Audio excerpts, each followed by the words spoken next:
Vale, bueno, buenas tardes a todos. Soy Ana María y os voy a presentar el caso de un paciente que vimos en el Servicio de Medicina Interna del Complejo Hospitalario de Navarra, del que soy residente de tercer año. He titulado la sesión Polimialgia reumática como síndrome paraneoplásico, la cara más compleja de una patología habitual.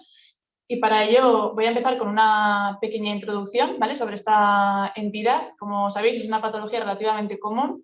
De hecho, se trata de la segunda enfermedad reumática más frecuente en adultos, después de la artritis reumatoide.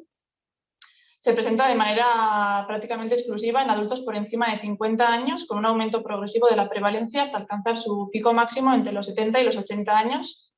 Es 2-3 veces más frecuente en mujeres respecto a hombres y también presenta ciertas variaciones geográficas, siendo más frecuente en el norte de Europa y países escandinavos respecto a Latinoamérica, África y Asia. Esta enfermedad se encuentra íntimamente relacionada con la artritis de las células gigantes o enfermedad de Horton. Los números varían según donde los miramos, pero más o menos en torno al 10% de los pacientes con polimialgia reumática pueden presentar también artritis de las células gigantes. Estas patologías se encuentran íntimamente relacionadas, no solo por la asociación clínica, sino por la base patogénica de ambas, pero no voy a hablar ahora de ello. Hablando un poquito sobre la clínica, como ya sabréis, lo más característico es dolor y rigidez en la parte proximal de los brazos y de los hombros, la región posterior del cuello, las caderas o parte proximal de los muslos y la región lumbar. Sobre todo es rigidez matutina y dolor, que puede llegar a limitar la vida cotidiana de nuestros pacientes, pues en cosas tan habituales como podría ser el ponerse un abrigo, atarse el sujetador, levantarse de una silla. La clínica puede ser inicialmente unilateral, pero después se hace bilateral y simétrica. También pueden presentar clínica sistémica en forma de anorexia, astenia, pérdida de peso, febrícula, y en algunas ocasiones también hay afectación de articulaciones distales, sobre todo muñecas y metacarpofalángicas y a veces rodillas, pero pies y codos no suelen afectarse. Vale. En cuanto al diagnóstico, pues como en cualquier enfermedad, la evaluación de estos pacientes debe dirigirse a una anamnesis y una exploración física completa que incluya los síntomas típicos de polimialgia reumática. En todos ellos hay que hacer un despistaje de artritis de células gigantes, sobre todo por la importancia a nivel pronóstico de esta enfermedad que puede llegar a producir ceguera permanente. Y también búsqueda de enfermedades subyacentes y comorbilidades que sobre todo nos van a limitar a la hora del tratamiento, que como ya sabréis es con corticoides.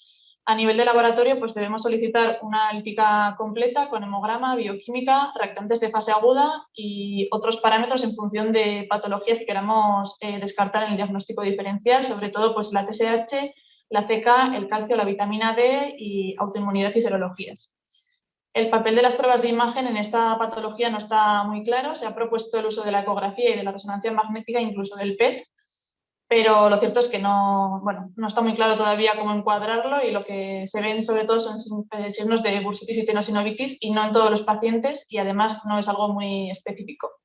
Lo cierto es que no existe ni una prueba diagnóstica ni unos criterios diagnósticos establecidos para esta enfermedad. Sí que se propusieron, existen unos criterios clasificatorios, ¿vale?, que son los que aparecen en esta tabla, pero se formularon para el uso en investigación y no se recomienda utilizarlos en la práctica clínica.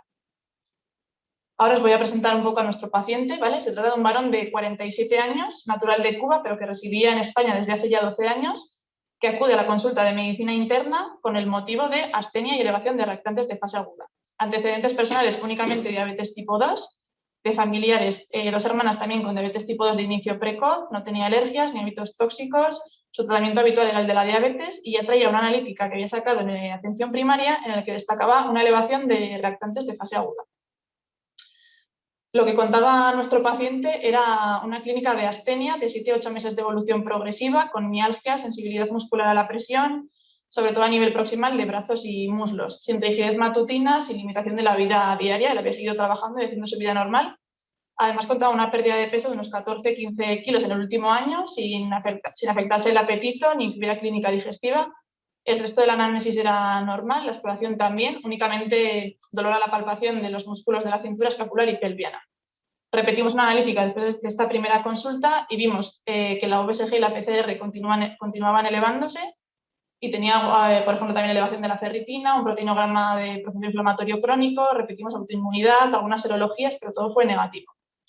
Llegados a este punto, la pregunta sería si podríamos decir que nos encontramos ante una polimialgia reumática. Como he dicho, no existen unos criterios diagnósticos que se hayan establecido para poder hacer este diagnóstico. Lo que se utiliza es pues, pacientes que cumplen estas características y que no se encuentra otra explicación a su sintomatología. Pues sería que tengamos un adulto de más de 50 años en el momento del diagnóstico que presente dolor y rigidez matutina de más de 30 minutos persistente durante 2 semanas, de distribución proximal y simétrica, con elevación de lactantes de fase agudo, y lo último sería la respuesta rápida de los síntomas a los fluocorticoides.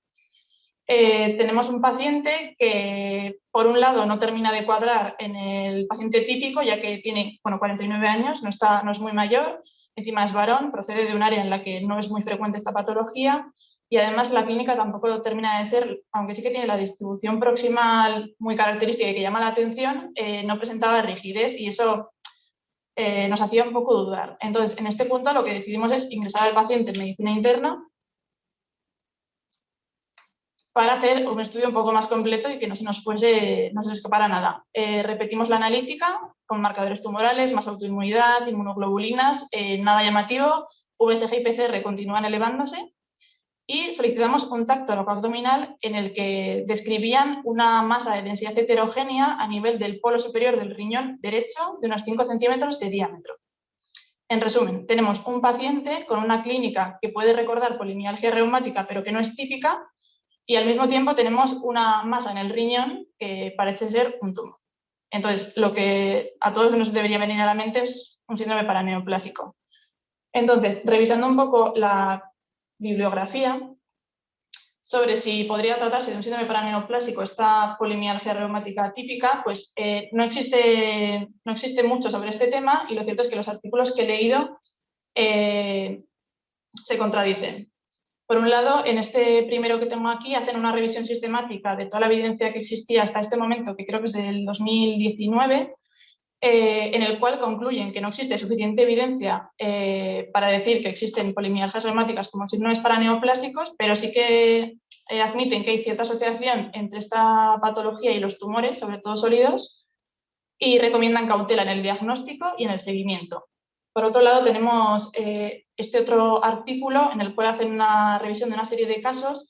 Todos ellos son pacientes con síntomas musculoesqueléticos a nivel proximales, que podrían recordar una polimialgia reumática, pero que no eran típicos, ya sea porque no presentaron rigidez, no tenían limitación de la movilidad o no respondieron a corticoides, y en los cuales se encontraron tumores renales. Revisando también los síndromes paraneoplásicos del carcinoma de células renales, que como todos sabréis se ha relacionado ampliamente con mucha clínica sistémica, no encontramos que esté descrito la polimialgia reumática, aunque sí que es verdad que estos pacientes en muchas ocasiones se presentan con clínica sistémica, tipo febrícula, elevación de lactantes de fase aguda. Y lo que sí que se ha visto es que la mayoría de estos síndromes paraneoplásicos, cuando se trata de un tumor localizado, al realizar nefrectomía de dicho riñón, se resuelven.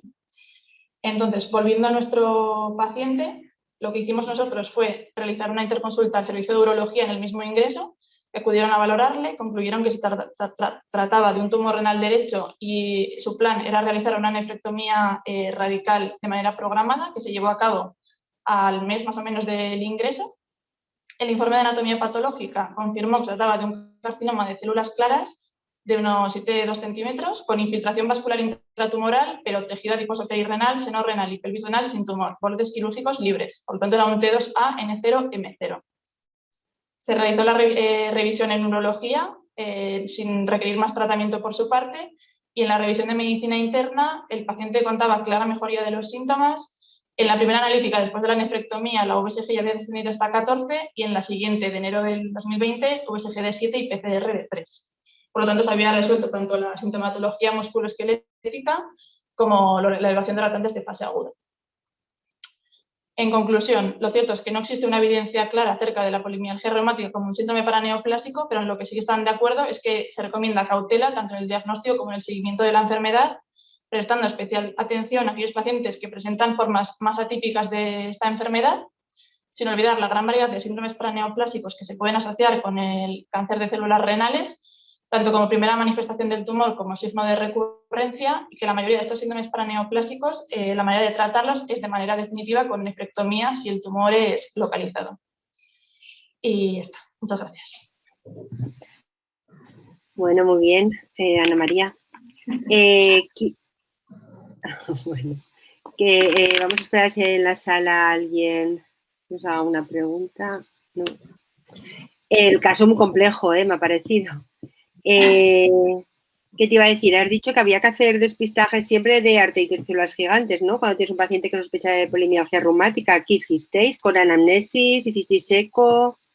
En principio, con este paciente solo la anamnesis, porque era un paciente que, o sea, lo que contaba sobre todo era el cansancio y el dolor muscular y no había ninguna limitación, no había alteraciones visuales, no tenía dolor de cabeza. Entonces, la verdad que nos fuimos directamente a lo otro. Muy bien. A ver, que hay una pregunta aquí. Te dicen que muy interesante el caso y te plantean que si el TAC hubiera sido normal, si os hubierais planteado más pruebas de imagen o hubierais iniciado tratamiento de la polimialgia, porque no pusisteis corticoide, ¿no? No, no iniciamos tratamiento. De hecho, se hizo todo bastante rápido, la consulta y el ingreso fue en el siguiente mes. Y si el escáner hubiera sido normal, yo pienso que teniendo el resto de marcadores tumorales, la autoinmunidad y las serologías normales, habríamos hecho prueba de tratar.